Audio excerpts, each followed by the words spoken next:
SDPI கட்சி சார்பில் கண்டன ஆர்ப்பாட்டம்.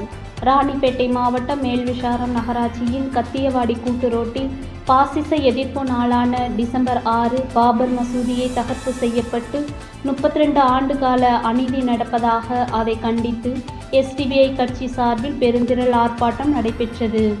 இந்த ஆர்ப்பாட்டத்திற்கு ராணிப்பேட்டை மாவட்ட தலைவர் கவுஸ் தலைமை தாங்கினார். மாநில பொதுச் செயலாளர் அபுபக்கர் சித்திக் மற்றும் மாநில செயற்குழு உறுப்பினர் பயாஸ் அகமத் கண்டன உரை ஆற்றினார்கள்.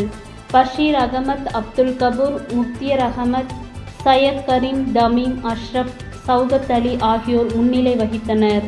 இறுதியாக ராணிப்பேட்டை நகர துணைத் தலைவர் காதர் மொய்தீன் நன்றி உரையாற்றினார். மேலும் கட்சியின் முக்கிய பொறுப்பாளர்கள், நகர ஒன்றிய பொறுப்பாளர்கள் என சுமார் 350க்கும் மேற்பட்ட நபர்கள் இந்த ஆர்ப்பாட்டத்தில் கலந்து கொண்டனர். தினமடை செய்திகளுக்காக ராணிப்பேட்டை மாவட்ட செய்தியாளர் பாரூக் பாஷா. சட்டமாக இருக்கக்கூடிய வழிபாட்டு தலங்கள் பாதுகாப்பு சட்டம், சிறப்பு சட்டத்தை அமுல்படுத்தி இந்திய தேசத்தில் இருக்கக்கூடிய அனைத்து பள்ளிவாசல்களும் அனைத்து தர்காக்களும் இந்த சட்டத்தின் அடிப்படையிலே பாதுகாக்கப்பட வேண்டும் என்ற அடிப்படையில் தான் இயற்றப்பட்டது.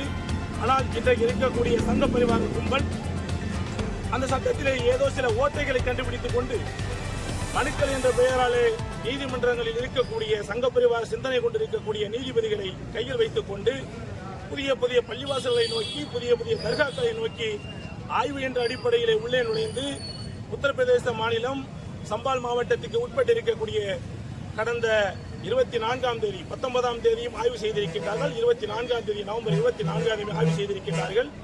அதிலே 6 நபர்கள் சுட்டுக் கொல்லப்பட்டிருக்கிறார். ஜனநாயக வழிமுறையில் அறவழி போராட்டத்தில் ஆய்வு நடத்துவது என்பது நீதிமன்ற உத்தரவு என்பது சட்டத்தின் அடிப்படையில் இல்லை என்ற அடிப்படையில் ஜனநாயக வழியிலே அறவழி போராட்டத்தில் கலந்து கொண்டிருக்கக்கூடிய மக்கள் துப்பாக்கி முனையிலே துப்பாக்கி சூட்டின் மூலமாக 6 நபர்கள் படுகொலைகளுக்கு உள்ளாக்கப்பட்டு மேலும் பல நூற்றுக்கணக்கான மக்கள் படுகாயத்துக்கு உள்ளாக்கப்பட்டிருக்கிறார்கள். இது மிகவும் வன்மையாக கண்டிக்கத்தக்கது.